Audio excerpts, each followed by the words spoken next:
Humanity, it would seem, lives for hope. Do you know what I mean? We live our lives in hope for the future. We live for whatever that might bring. We live for tomorrow. We live for the hope of peace in our world, for economic stability, for the hope of the next relationship that's finally going to be the answer to our problems, for the hope of the next career move that's finally going to bring some kind of work pleasure. We live for the hope of the next holiday that's finally going to mean we can rest, for the hope of kids getting into the right schools, loads of things. And so how we feel now is typically dictated by how we feel about the future.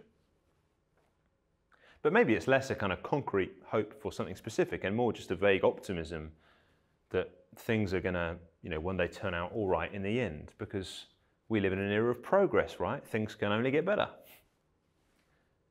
However, modern belief that we live in an era of progress is kind of vanishing. You've only got to take one glance at our world to appreciate that. Are we really any better now than we were centuries ago? It certainly doesn't look like that. Gerard Baker, writing in The Times, once wrote of how, despite living in a seemingly golden age when measuring health and prosperity, there is a huge sense of dissatisfaction and pessimism in the West, writing of how we live in a new age of uncertainty. And I mean, we feel that to be true on 1,000 different levels, don't we? And it's funny because everyone talks about how life now means being on the right side of history, and yet we're still plagued by uncertainty over the future, and we ask ourselves, hang on, in what direction is history actually going here? But to be honest, the greatest challenge to human hope, as we think about that theme, the ultimate grounds of our uncertainty, it's not just the vague question of where history's going, but rather of where we're going.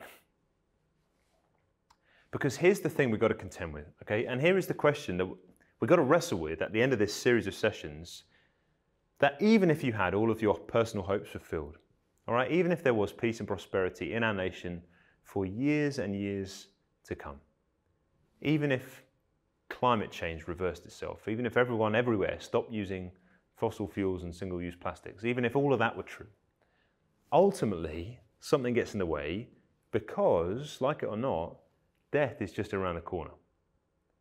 And death is just this kind of great destroyer of hope and certainty. It's all lost in the face of death, isn't it? And the tragic thing is we can do absolutely nothing to avoid it. Now, we deal with the inevitability of death in different ways. Okay, so I guess we do that differently, a few different ways. We can rationalize it in our heads, we can try and block it out, we can fight it, we can just despair. So, to take those in order, we might try and rationalize it. You've got guys like Stephen Hawking, he died not so long ago, saying that there is no heaven or afterlife for broken down computers. That was his big kind of thing. For him, death is just the kind of next stage in the cycle. It's as natural as your computer giving up the ghost and needing to be recycled. But the problem is that it doesn't feel like that, does it? Here's philosopher Peter Kreeft writing on this. He says, death doesn't feel natural. We simply do not feel like recycled fertilizer, or to put it in the words of Stephen Hawking, we simply do not feel like broken down computers. Or another way we can deal with the inevitability of death then is just to kind of block it out. We do everything we can to avoid it. We become obsessed with health, with keeping fit, with staying young, and we convince ourselves, at least I do, that although other people might face death, it's not going to come to me, at least not for a long time.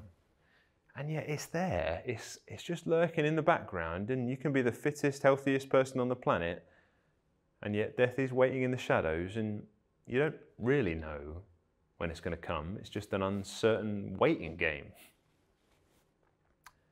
Okay, well, those are two options, or we can fight it. Well, we can if we're a multi-billionaire. So take Jeff Bezos, for instance. He's the guy who runs Amazon, one of the richest guys on the planet, the world's first centi-billionaire. He's invested in a cryogenics company so that he can be frozen when he dies, so that if the technology comes along to revive him in the future, he can be brought back to life. Now, two issues with that. Number one, really. Number two, you've got to be a centi-billionaire. So that's clearly out of the question. So, okay, we rationalize, we block it out, we try and fight, or we just despair because it just feels kind of hopeless. Now, people mourn and grieve when friends and family die, in part because it feels so hopeless. It's the end, there's nothing left, all hope erodes. Ed Sheeran, he tries to get something of the weight of this in his song, A Fire Love. He's singing about his grandfather's death, and he sings this, he goes, and things were all good yesterday, and then the devil took your breath away, and now we're left here in the pain. Black suit, black tie, standing in the rain. And if you listen to the song, it just kind of feels hopeless. Now, we don't like feeling like that. We try and gloss over the hopelessness of it by offering up those, I'm sure he's up there looking down on you now, kind of lines. Know what I mean? I remember when Andy Murray won Wimbledon back in 2013. Seems like a long time ago now. Finally, a Brit had won Wimbledon, decades after Fred Perry had previously won the title.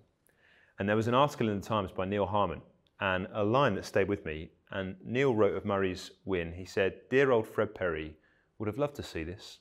One hopes that he was curled up with a nice glass of something upstairs, looking down with a fond fraternal nod to Andy Murray." Now, we hear that kind of stuff all the time, right? Even talking about Stephen Hawking, believe it or not. Eddie Redmayne, the actor, he writes the foreword in the latest Stephen Hawking book, published just after he died, and he finishes the foreword by saying, "I hope Stephen is having fun up there among the stars." And you kind of read that and think, what? I thought we were just broken down computers. Ed Sheeran's at it as well. In his painfully sad song, Visiting Hours, if you know that, gets me every time. He sings about the death of a music producer friend, and yet despite the sadness within it, hidden within the song, there is this kind of wistful hope of something, just something after death. Sheeran wishes that heaven had visiting hours. He mourns the one he's lost, but he still clings onto this hope at the end of the song, singing, "This is not goodbye, it is just till we meet again." Here's the issue though. If I asked Ed Sheeran why he sings that, if I asked him the grounds of his hope, I'm not sure he'd necessarily be able to give me a concrete reason. It's just something that people say and sing in the face of what seems to be a hopeless situation. We'll meet again. You know, it's vague, it's a bit ethereal. Nobody ever claims any kind of basis for belief in that sort of sitting upstairs looking down on us stuff. If I pushed Eddie Redmayne on whether he really thought Stephen Hawking was having fun up there among the stars, I'm not sure he'd push too hard to defend his point. It's just what people say to one another to avoid the hopelessness of it. And even if they rationalise death away, often we find that there is this haunted longing for something more, anything to numb the pain of our grief. And so here's the issue we face, right? We build our lives around hope. We hope that it's all going to turn out okay in the end, and yet death, it just kind of cuts our hope off in an instant. But what if there was a hope that death couldn't get in the way of? What if there was a certain hope for the future on the table? What if there was something better? And so with that in mind, we're going to turn to look at another passage from the Bible now. And again, this just changes stuff, because this makes you wonder why Jeff Bezos is investing millions in cryogenics, if this is true. Anyway, to give you the context for this passage from the Bible, this is found in John's account of Jesus' life. We've looked at a passage from John already in this series. John was one of Jesus' closest friends. He wrote down this eyewitness account.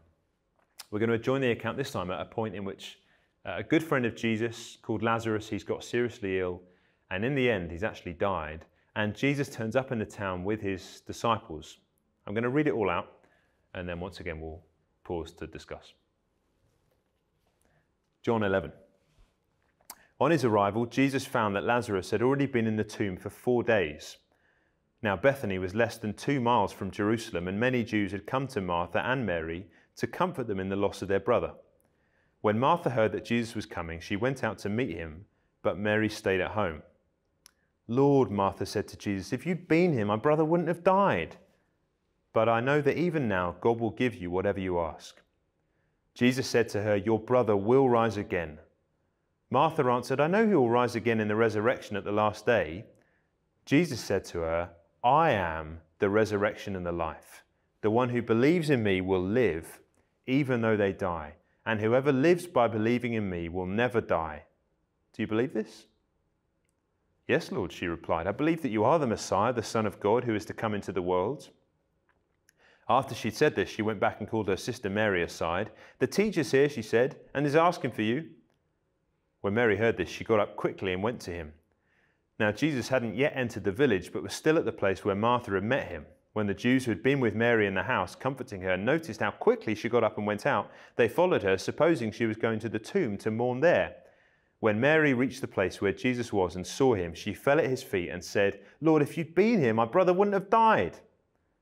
When Jesus saw her weeping, and the Jews who'd come along with her also weeping, he was deeply moved in spirit and troubled. "Where have you laid him?" he asked. "Come and see, Lord," they replied. Jesus wept. Then the Jews said, "See how he loved him?" But some of them said, "Couldn't he who opened the eyes of the blind man have kept this man from dying?" Jesus, once more deeply moved, came to the tomb. It was a cave with a stone laid across the entrance. "Take away the stone," he said. "But Lord," said Martha, the sister of the dead man, "by this time there's a bad odor, for he's been there 4 days." Then Jesus said, "Did I not tell you that if you believe, you will see the glory of God?" So they took away the stone. And then Jesus looked up and said, "Father, I thank you that you've heard me. I knew that you always hear me, but I said this for the benefit of the people standing here, that they may believe that you sent me." When he had said this, Jesus called in a loud voice, "Lazarus, come out."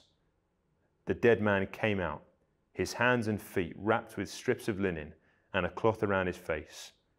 Jesus said to them, "Take off the grave clothes and let him go."